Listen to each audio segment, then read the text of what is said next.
An international criminal court prosecutor has requested for the resumption of the probe into the Philippines drug war.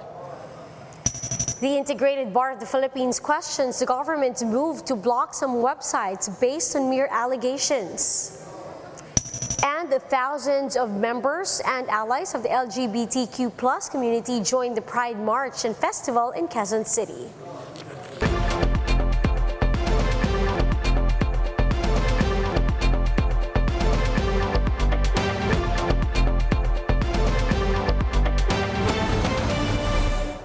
Fast, focused, and fearless, here's a roundup of stories we're watching now. I'm Riza Diaz. We begin the newscast with Malacanang expressing exasperation over the possible resumption of the ICC's investigation into President Duterte's war on drugs. In a statement, acting presidential spokesperson Martin Andanar said the administration has investigated the deaths from the lawful drug enforcement operations. And then I also insisted that Duterte's drug war was supported by the United Nations through the 3-year joint program on human rights that took effect in July last year. The palace official told the ICC to let the efforts of the Philippine government run their course. Now, this came after ICC prosecutor Karim Khan formally requested judges of the pre-trial chamber to move forward in the drug war probe. Khan said the Philippines' deferral request must not be granted and that investigations must resume as soon as possible. The prosecutor added that the government has failed to demonstrate that it has investigated numerous extrajudicial cases on its own.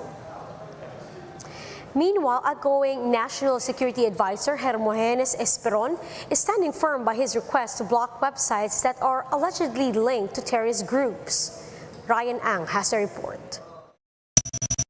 Bulatlat, Pinoy Weekly. These two are just among the nearly 30 websites requested by outgoing National Security Advisor Hermogenes Esperon to be blocked. Esperon said he has intelligence to prove that these websites are linked to terrorist groups. I am the National Security Advisor and I have access to so much intelligence. Sino ba nagpapatakbo niyan? Hindi ba sila? Ang Communist Party of the Philippines or NPA? At yung iba pang nabanggit yan. He said government has to step in to prevent propaganda and dissemination of false information as well as recruitment of the so-called groups. Indeed, their content is not in the interest of giving true and correct information, but in the interest of propaganda and generating hatred against government. Esperon noted that these websites can always make an appeal and avail legal remedies. Seconding the NSA is the Interior Department, saying that the move has a legal basis. Ang ginamit po nating basihan dyan is yung Anti-Terrorism Act kasi maliwanag po dun sa Section 4 at sa iba pang mga provision ng Anti-Terrorism Act na kung ang anumang teroristang organisasyon ay yung kanilang mga kasulatan, yung kanilang mga propaganda ay lahat po ipinagbabawal at krimen. Legal counsel of Bulatlat, Attorney Josa de Inla, however, firmly denied their connection to CPP-NPA in 1PH sa totoo lang. They are an alternative news organization that has been existent for decades now. Ang kanilang binabalita ay yung perspektiba ng mga marginalized at mga oppressed na sectors. She also said that their side was not sought by the government. Nalaman lamang ng Bulatlat dahil may nag-message sa kanila last June 17, a concerned reader na nagsasabing hindi ko na ma-access yung website ninyo. Bulatlat is set to file a petition to stop the implementation of the memorandum. They are also planning to question some provisions of the Anti-Terror Act. For News 5, Ryan Ang, We Are One News.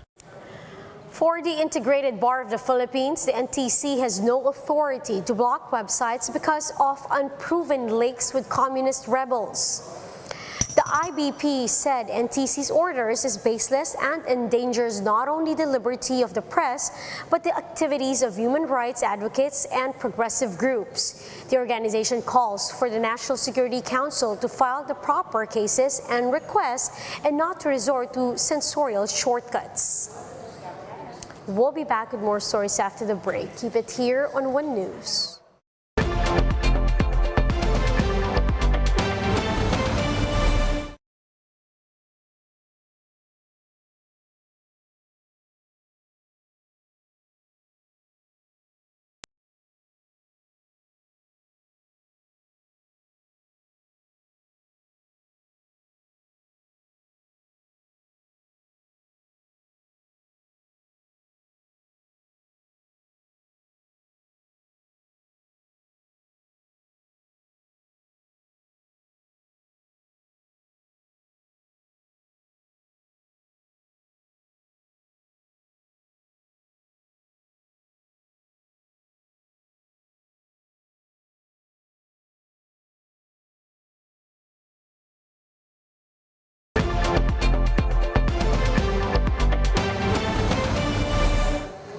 You're still watching One News Now. I'm Riza Diaz.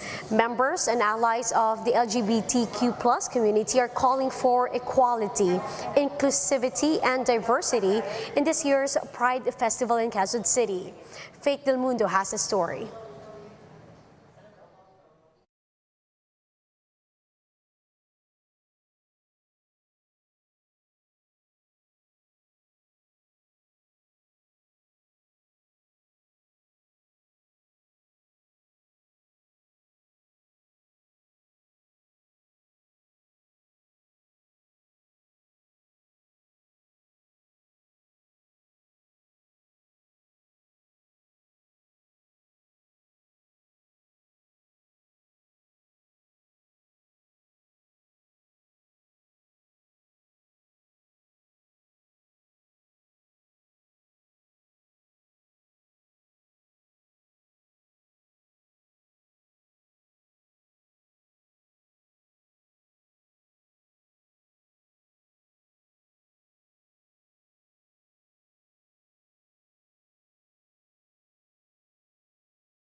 You're still watching One News Now. I'm Riza Diaz. Members and allies of the LGBTQ plus community are calling for equality, inclusivity, and diversity in this year's Pride Festival in Quezon City. Faith Del Mundo has a story. Colorful and loud. That was the atmosphere at the Pride Festival at Quezon Memorial Circle on Saturday. This is the city's first Pride event since the onset of the COVID-19 pandemic.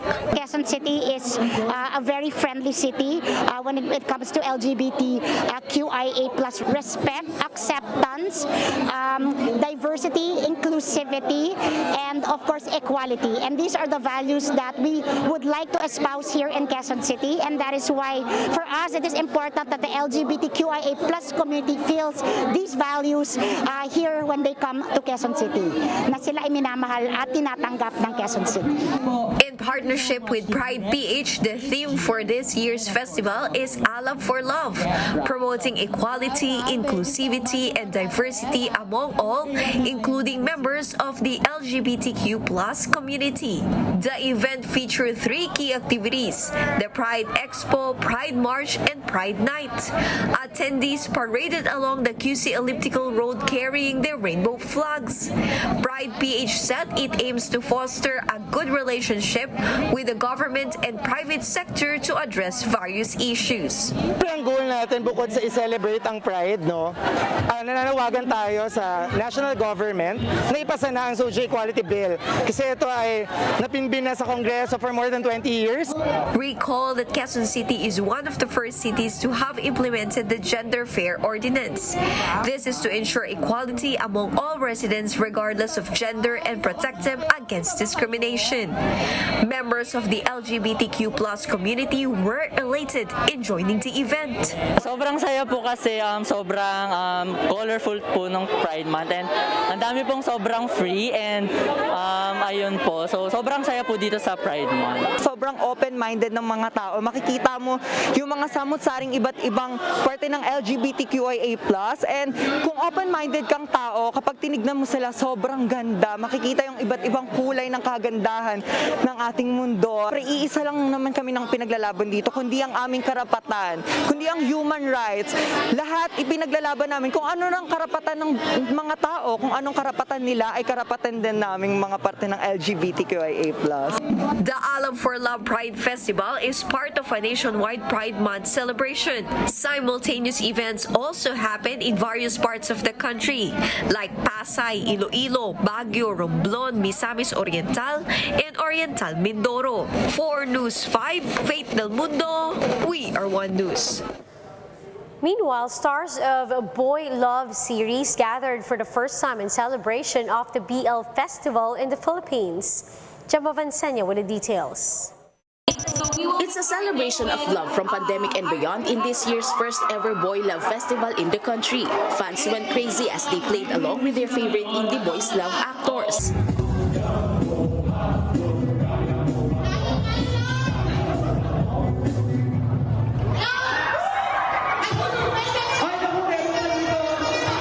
For the first day of the celebration, BL stars from Thailand flew all the way to the Philippines to meet their supporters. Mabuhay mga marites. The program was jam-packed with performances celebrating Pride Month courtesy of several independent artists.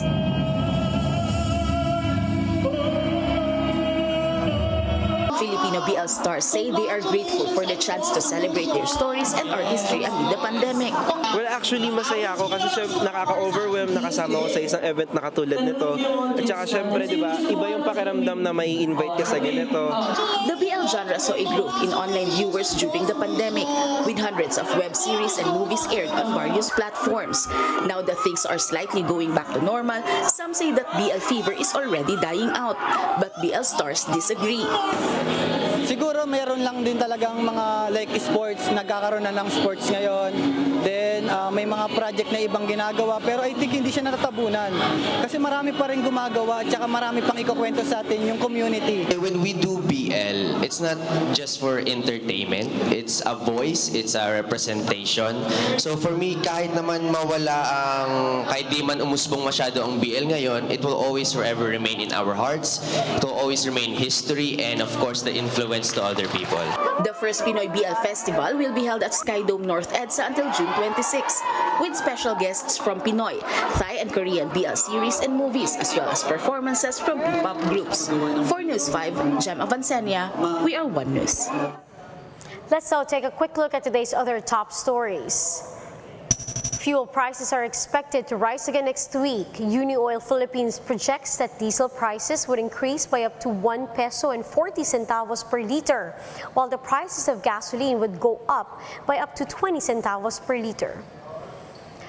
The Health Department has expanded the administration of COVID-19 booster to all minors aged 12 to 17 years old. This came after a week the agency rolled out the shots only to immunocompromised members of the age group. And over in the United States, protesters gathered around the Supreme Court after it overturned the landmark Roe v. Wade decision that recognized women's constitutional right to abortion. The controversial ruling paves the way for states to ban or restrict abortion. Now, for more updates, visit News 5, The Philippine Star, and Business World Online. Visit our website, onenews.ph, for more in-depth analysis. You can also catch One News on Signal Play app. Register for a free account now at www.signalplay.com and stream One News live anytime, anywhere. I'm Riza Diaz. Mask on, wash hands, and stay safe, Philippines. We are One News.